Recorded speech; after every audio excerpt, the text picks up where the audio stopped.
took a contract to bury the body of blasphemous Bill Mckay. Wherever, whatever, however a manner of death he died, in Muskeg Hollow, a patent shoes, by swamp, pestilence, hooch, or sudden death.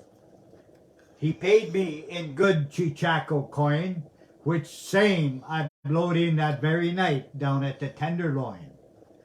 Then I painted a 3-foot slab of pine, here lies poor Bill Mckay, and I hung it up on my cabin wall and I waited for Bill to die. Well, years passed away, and at last one day came the squaw with a story strange of a long abandoned line of traps way back at a Bighorn range, and of a cabin squat against the hill and of a white man laying there. Well, I figured it had to be Bill. So I took down the swell black coffin that Bill had picked for himself, and I filled it full of grub and hooch. And I harnessed up my husky dogs, and I was off at the break of dawn. North, north, through a land shunned by mortal men. Tower and peak, blazing sunsets. It felt like I was standing at the foot of the throne of God.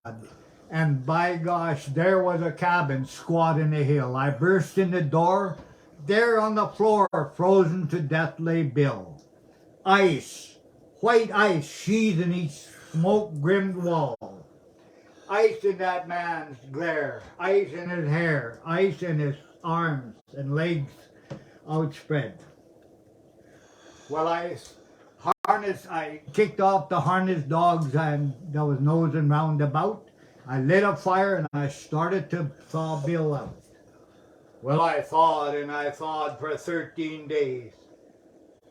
At last I spoke. Bill liked his joke, but still, God darn his eyes.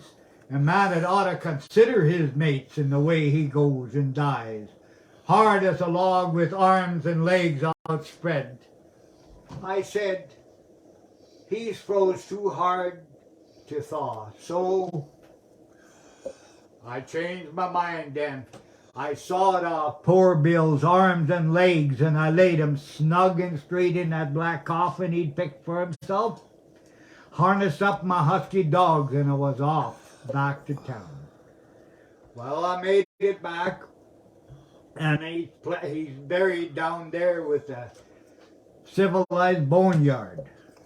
Now, I often smoke my pipe in a campfire light and I think, was these the awful things I've done? How's that? Thank you.